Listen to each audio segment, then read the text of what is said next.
Tudo bem, tudo bom, tudo bem, tudo bom? Bora não virar um shot?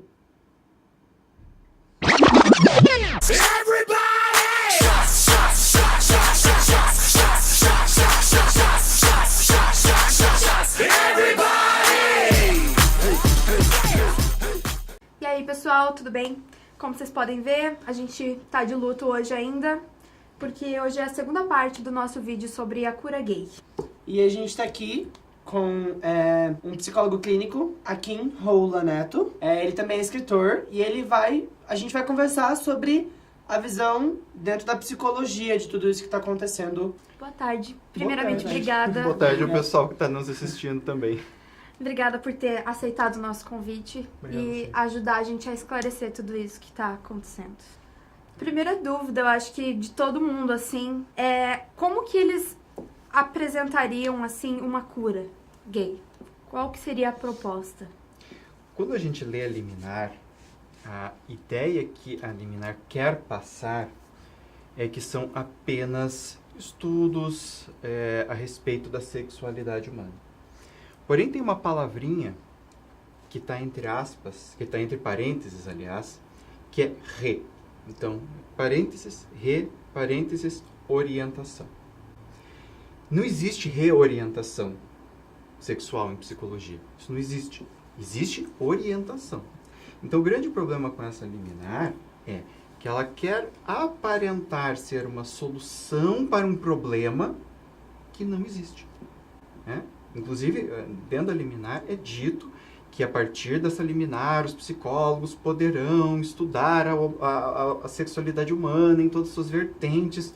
Só que isso já existe. Não existe proibição nenhuma, gente. Nunca foi proibido, Nunca né? foi proibido o estudo da sexualidade. O que é de fato proibido é um psicólogo dizer para uma pessoa que é homoafetiva ou que é heterossexual também, né, que ela não é aquilo que ela é. E querer tem que mudar, fazê-la tornar-se outra coisa. Porque não se reorienta ninguém, se orienta. Não Sim. existe isso de reorientação. Aí você vai me perguntar, mas por quê? Porque a sexualidade ela é definida. As pessoas não ficam trocando. Há um tempo atrás até tinha um termo que era muito comum de ser ouvido, que é a escolha sexual. Opção, né? Opção. Não funciona assim. Ninguém escolhe a sua sexualidade. Hoje acho que quero ser Hoje acordei homossexual. gay. Né? Hoje acordei gay, então assim, hoje eu vou ser gay e amanhã daí, se não der certo, eu volto, né? Não. Aí a pessoa vai pegar e vai dizer assim, Kim, mas eu, por exemplo, já beijei homem, já beijei mulher, mas me considero hétero. Temos que aqui separar a questão da identidade da questão do comportamento. Qualquer heterossexual pode beijar uma pessoa de mesmo sexo. Pode, inclusive, Isso não vai transar alterar a sua sexualidade. e pode, inclusive, sentir prazer. Agora, isso não quer dizer que porque você realizou esse ato, você se torna Homossexual. homossexual ou heterossexual. Exato. Né? Então, isso é muito importante as pessoas entenderem, gente. Não confundam identidade com comportamento. O Freud, ele coloca que a sexualidade humana tem uma natureza perversa. Dentro da sexualidade humana, vale muita coisa. E isso é o normal, isso é o natural da nossa sexualidade. Assim como o homem, por exemplo, é um ser que pode comer vários alimentos, a nossa sexualidade, ela também é diversa. E você vai encontrar tanto transgêneros quanto homossexuais em todas as culturas, de todas as épocas. Ou seja, não é um fenômeno localizado agora. E todos os seres também, né? Quantos animais Existem. não tem que tem Existem. né, presença homossexual? Sim, Muito os natural, macacos, até o macaco, né? os macacos bonobos é um exemplo. O que eu acho é assim, ó, a sexualidade humana, quando ela vai bem, ela já é meio complicada. Independente de você ser homoafetivo ou hétero, assim, ela já é complicada. Então, o que acontece? O que a psicologia tem se proposto hoje, e não apenas no Brasil, isso é muito importante ser dito, isso é no mundo, gente, é a aceitar as diversas formas de expressão da sexualidade e de natureza da sexualidade. O intuito de tornar esses processos ainda mais fáceis. Então, o que acontece? Com a proposta de uma suposta cura para a homossexualidade ou para uma questão de transgênero, nós acendemos de novo uma dúvida.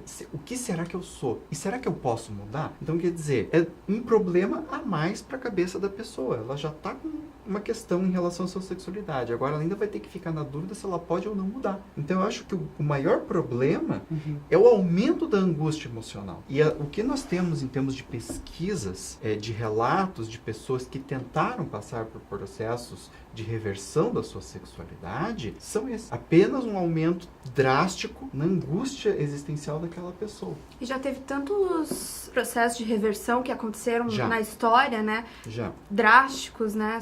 Você pode falar um pouquinho sobre isso? Eu inclusive estava até lendo o relato de um rapaz nos Estados Unidos que ele ficou 5 anos num processo de tentativa de reversão. Então, primeiramente ele foi no psicólogo, o psicólogo falou que ia dar um jeito nele, que ia ajudar ele, e foi um tempo de tratamento. E esse rapaz achou que estava curado porque ele não estava mais sentindo atração sexual por outros homens. Até que apareceu um homem que o atraiu. E aí ele entrou em parafuso. O que eu faço? O que eu faço? O que eu faço? E eles fizeram uma tentativa de colocar ele em prostíbulos, com uso de Viagra, para ele ter relação sexual com outras mulheres. Ele até conseguia transar com as mulheres, até conseguia, porque um homem com Viagra consegue fazer isso.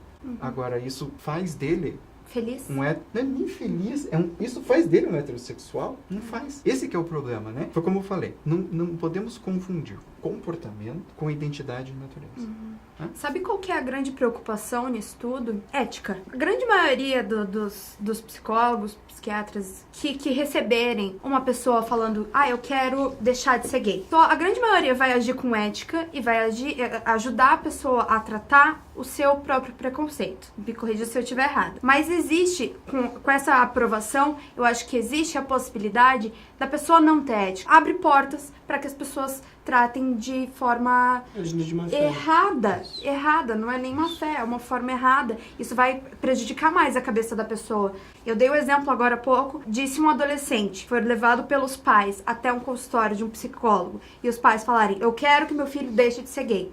E a pessoa não tiver ética, imagine o problema que não vai dar na cabeça dessa criança, né? O adolescente já tem tanto problema, né? Só por estar crescendo. Ainda mais o adolescente gay. Isso é complicado. Por quê? Agora nós temos que entrar numa questão bem profunda. Porque assim, hoje em dia, eu tenho ouvido muito uma expressão que é psicólogo cristão. Ou psicólogo espírita, ou psicólogo umbandista, ou seja lá o que for. Gente, assim, isso não é uma especialidade da psicologia. Por que eu tô falando isso? Quando eu me intitulo psicólogo cristão, eu começo a fazer uma mistura entre psicologia e religião católica. Entre profissão e pessoal, né? Entre profissão e pessoal e entre ciência e religião.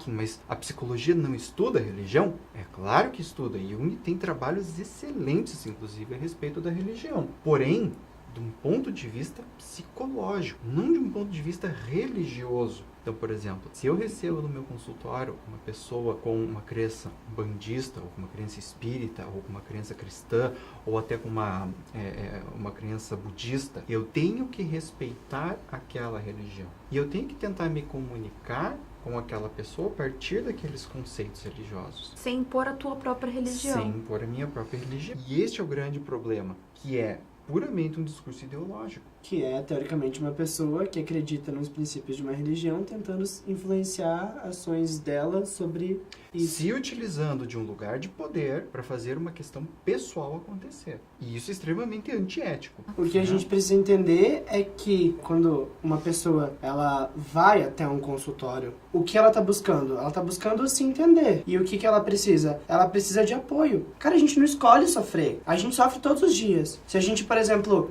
eu ando de mão dada, sei lá, com meu namorado em qualquer lugar. Ou eu, sei lá, se eu beijo alguém, o meu namorado em qualquer lugar. Que vá ter pessoas e que se fossem heterossexuais agiriam da mesma forma, a gente é visto com maus olhos. E a gente sofre por isso. É de entender que, por exemplo, se tá tudo bem pra você ver heterossexuais se beijando em shoppings, em supermercados, andando de mão dada, ou enfim, heterossexuais carregando uma criança, qual o problema de ver homossexuais carregando uma criança? A gente só quer ser feliz, entendeu? É uma questão de se entender e de buscar não exercer o preconceito com o outro. É de só não julgar. Você já teve alguma experiência de algum homossexual chegar no seu consultório declarando que tentou suicídio? Suicídio não. Queria falar uns números aqui que eu acho interessante. 1 a cada 16 homossexuais com idade entre 16 e 24 anos tentou tirar sua vida, enquanto 1% dos homens em geral da mesma idade tentou o mesmo. De 2005 a 2014, o grupo GGB, que é o Grupo Gay da Bahia, calcula um total de 2.181 homicídios contra a população LGBT. O país registra uma morte a cada 27 horas. São números muito grandes. E se a gente olhar, tem um site chamado Quem a Homofobia Matou Hoje. É triste. Eu fiquei uns 20 minutos navegando e lá eles têm uma barra só sobre estatísticas, né, de violências contra a população LGBT. É chocante, os números são chocantes, as declarações são chocantes. É horrível a forma como as pessoas agem só porque o outro quer ser feliz. Que é só isso que a gente quer, ser feliz, ser aceito. Eu vejo na rua homossexuais andando de mão dada e sendo olhados de cara feia, e eu olho pro lado e vejo 2 adolescentes heterossexuais quase cometendo o ato sexual no meio da rua e ninguém olha com a mesma cara, sabe? E só porque 2 homossexuais querem andar de mão dada. Não é questão de demonstrar amor, é questão de sentir, entendeu? Exato. É a questão de você estar sentindo aquilo e você querer fazer porque você é livre pra fazer o que você quiser. A sua liberdade vai até onde começa do outro. Porque se você pode, por que o outro não pode? Deixa as pessoas serem felizes. Não é apenas uma questão de expressar o amor, é uma questão de ser O que você é. ser o que você é. Exatamente. Ser quem você é. A gente só quer agir como a gente gostaria de Sim. agir. Como a gente... os heterossexuais podem. Ser quem Né? se é. É, exatamente. Isso é muito importante. Porque o conceito é esse. Se nós nos permitirmos ser quem somos. Aceitar ser quem somos. É uma coisa que parece simples de dizer, mas na prática é uma coisa difícil pra caramba. Já é difícil pra pessoa se aceitar, ainda mais quando os outros não se aceitam. Eu sofri preconceito dentro da família, assim. Fui chamada de aberração, entre outras coisas, sabe? Sofri muito, mas hoje eu me aceito, porque eu sou feliz. E eu sei que eu só busco minha felicidade e não faço mal pra ninguém, sendo homossexual. E é isso que todo mundo tem que entender. E é isso aí, galera. O importante é ser feliz, tá? Lembrando sempre desse princípio. Qualquer dúvida que vocês tiverem, vocês podem comentar aqui embaixo. A gente quer agradecer a presença do Kim. Obrigada por ter aceitado. Exatamente. A gente vai deixar as redes sociais aqui embaixo. Curte, compartilha. E bora não virar shot enquanto esse problema não for resolvido. Beijo, até a semana que vem. Até o próximo vídeo.